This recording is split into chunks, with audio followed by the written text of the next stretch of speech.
Why is he still president? He's in the UK even as we speak right now. It is, let's see, it's 9:39 here in the United States, Eastern Time. They're about 7 hours ahead, aren't they? So it's about 4 o'clock in the morning. Is that right? 5 o'clock in the morning. So he's probably having his first cheeseburger and tweeting ugly shit about the mayor of London. Let me quote you what Sadiq Khan, who is a Muslim and he is the mayor of London, what he put out in the London Observer under the headline, "It's un-British to roll out the red carpet for Donald Trump." Let me just share with you what Sadiq Khan wrote. Praising, quote, "the very fine people on both sides," end quote, when torch-wielding white supremacists and anti-Semites marched through the streets, clashing with anti-racist campaigners, threatening to veto a ban on the use of rape as a weapon of war, setting an immigration policy that forcefully separates young children from their parents at the border, the deliberate use of xenophobia, racism, and otherness as an electoral tactic, introducing a travel ban to a number of predominantly Muslim countries, lying deliberately and repeatedly to the public. No, these are not the actions of European dictators of the 1930s and 40s, nor the military juntas of the 70s and 80s. I'm not talking about Vladimir Putin or Kim Jong-un. These are the actions of the leader of our closest ally, the President of the United States of America. This is a man who tried to exploit Londoners' fears following a horrific terrorist attack on our city, amplified the tweets of a British far-right racist group denounced as fake news, robust scientific evidence warning of the dangers of climate change, and is now trying to interfere shamelessly in the Conservative Party leadership race by backing Boris Johnson because Trump believes it would enable him to gain an ally at number 10 Downing Street for his divisive agenda.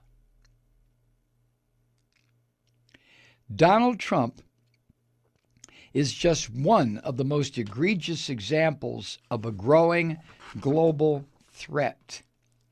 The far right is on the rise around the world, threatening our hard-won rights and freedoms and the values that have defined our liberal democratic societies for more than 70 years. Viktor Orban in Hungary, Matteo Salvini in Italy, Marine Le Pen in France, Nigel Farage here in the UK are all using the same divisive tropes of the fascists of the 20th century to garner support. But they're using new, sinister methods to deliver their message, and they are gaining ground and winning power and influence in places that would have been unthinkable just a few years ago. They are intentionally pitting their own citizens against one another, regardless of the horrific impact in our communities. They are picking on minority groups and the marginalized to manufacture an enemy and encouraging others to do the same. And they are constructing lies to stoke up fear and to attack the fundamental pillars of a healthy democracy: equality under the law, the freedom of the press, and an independent justice system. Trump is seen as a figurehead of this global far-right movement. Through his words and actions, he has given comfort to far-right political leaders. And it's no coincidence that his former campaign manager, Steve Bannon, has been touring the world spreading hateful views and bolstering the far right wherever he goes. That's why it's so un-British to be rolling out the red carpet this week for a formal state visit for a president whose divisive behavior flies in the face of the ideals America was founded upon: equality, liberty, and religious freedom. There are some who argue that we should hold our noses and stomach the spectacle of honoring Trump in this fashion, including many conservative politicians. They say we need to be realists and stroke his ego to maintain our economic and military relationship with the U.S. But at what point should we stop appeasing and implicitly condoning his far-right policies and views? Where do we draw the line? Rather than bestowing Trump with a grand platform of acceptability to the world, we should be speaking out and saying that this behavior is unacceptable and that it poses a grave threat to the values and principles we have fought hard to defend, often together, for decades. I'm proud of our historic relationship, special relationship, with the U.S., which I'm certain will survive long after President Trump leaves office. The U.S. is a country I love and have visited on many occasions. I still greatly admire the culture, the people, and the principles articulated by the Founding Fathers. But America is like a best friend, and with a best friend, you have a responsibility to be direct and honest when you believe they are making a mistake. In years to come, I suspect this state visit will be one we look back on with profound regret and acknowledge that we were on the wrong side of history. It's too late to stop the red carpet treatment, but it's not too late for the Prime Minister to do the right thing. Theresa May should issue a powerful rejection, not of the U.S. as a country or the office of the presidency, but of Trump and the far-right agenda he embodies. She should say that the citizens of the UK and the US agree on many things, but that Trump's views are incompatible with British values. History teaches us of the danger of being afraid to speak truth to power and the risk of failing to defend our values from the rise of the far right. At this challenging time in global politics, it's more important than ever that we remember that lesson. Sadiq Khan, the mayor of London. You notice that the Trump wagon just keeps rolling on? It doesn't matter what this filthy bastard does. It doesn't matter what violation of the law. It doesn't matter how he enthusiastically pushes neo-Nazism, white supremacy, fascism. It doesn't matter. And now he has his imitators all over the world who in the past looked at the United States as a place where liberty, equality, justice under the law, blah, blah, fucking blah, even though we at home knew that was bullshit.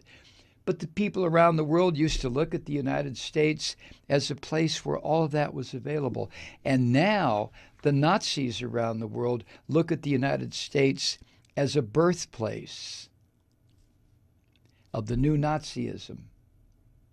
No, it wasn't Marine Le Pen. Screw her. It wasn't Nigel Farage in the UK. Screw him. It's not Duterte in the Philippines. He's a murderous little prick. It was Donald Trump. Donald fucking Trump.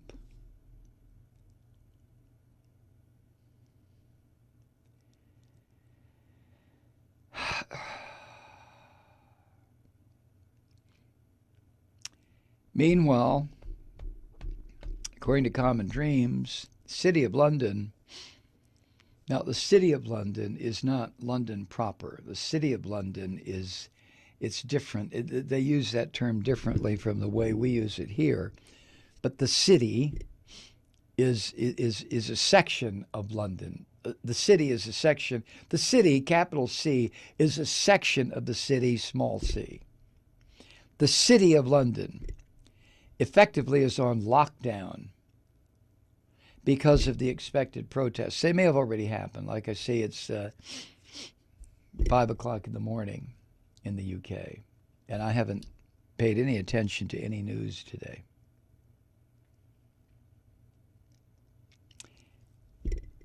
Flying overhead earlier today was the famous Trump baby blimp. Protesters were expected to flood the streets tomorrow. Trump landed today for his first state visit after he tweeted an attack on the Lord Mayor of London, the entire city of London, Sadiq Khan.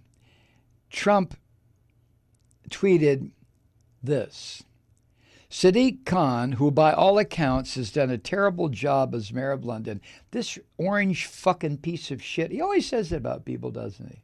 Says the same thing. Has been foolishly nasty to the visiting president of the United States. Here he goes again with the third person shit. You Hitler motherfucker, you gotta hate this guy. By far the most important ally of the United Kingdom. He is a stone cold loser who should focus on crime in London, not me. You fucking monster, Trump. You're bringing crime to London. You are crime. You exude crime. You piss crime all over the countryside. You leak it out of every pore in your filthy, bloated body.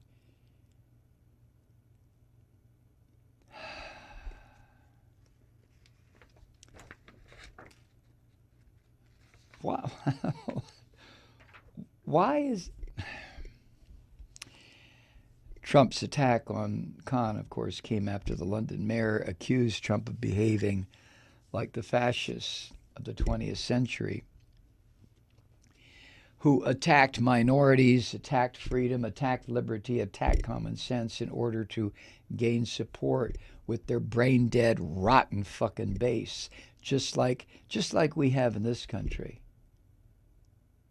The base of supporters for Trump are either psychotic or ignorant or both or worse. I know they're all Christians. There's not a self-respecting Jew or Muslim or Hindu, I doubt, in the United States who looks at Trump with anything other than putrefying contempt. But the Christians love him. Just like the Christians loved Hitler. The Christians loved Mussolini. The Christians loved Franco, to name three. And if you're keeping track of this stuff, in addition to the Trump baby blimp, it's reported that, quote, a 16-foot talking robot of Mr. Trump sitting on a gold toilet is also expected to make an appearance. It depicts the American leader with his trousers around his ankles while tweeting and says some of his well-known phrases such as, stable genius, no collusion, as well as the robot will be lustily farting. Boy, the British have a way, don't they? More serious, though, Amnesty International is expected to unfurl massive banners that read, resist sexism, resist racism, resist Trump. And The Guardian of the UK expressed the view of many Britons when it declared in an editorial yesterday that, quote, the president is not welcome, end quote. The newspaper said this also, quote, Mr. Trump is a demagogue who represents a threat to peace, democracy, and the climate of our planet. As elected leader of the UK's closest ally, he can't be ignored. But making him, his wife, and 4 adult children the honored guests of the Queen risks legitimizing his destructive policies, his cronyism, and his leanings toward autocracy. End quote. The Guardian of the UK.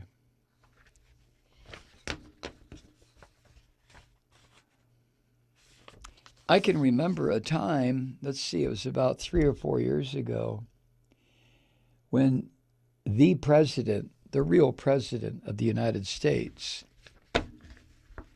Barack Obama, was welcomed no matter where he went. It didn't matter what country he went to. Europe, Africa, I realize those are continents. Europe, Africa, South America, Asia, no matter where Obama went.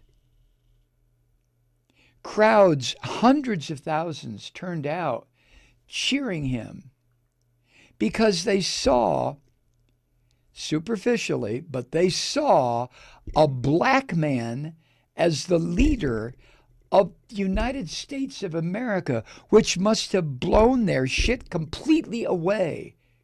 The United States finally lived up to its credo,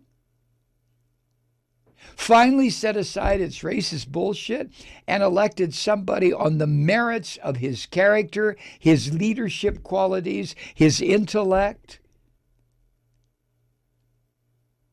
And how quickly, well, it's not been 3 years,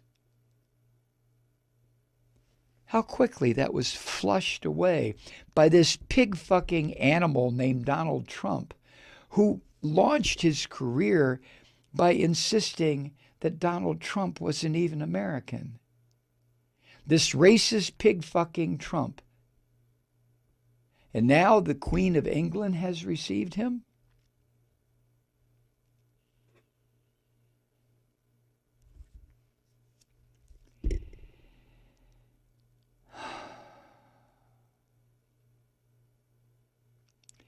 It just doesn't seem like it was that long ago, does it?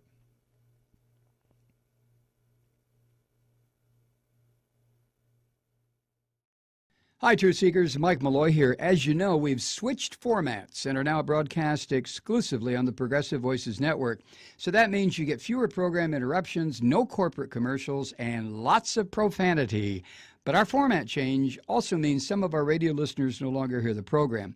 It's been a while since I mentioned our podcasts, so you may have forgotten that there is a way to listen to this program anytime you need a good dose of screaming. Visit MikeMalloy.com and subscribe to our podcasts. You have your choice. You can listen to the ranting with the audio podcast or listen and watch me lose control with a video podcast subscription. As a podcast subscriber, you can download the program to your mobile device and take me with you wherever you go. And if you have a friend who needs a dose of truth-seeking, you can give a gift subscription as well. That's MikeMalloy.com, and never miss a minute of the uncensored fun and frivolity.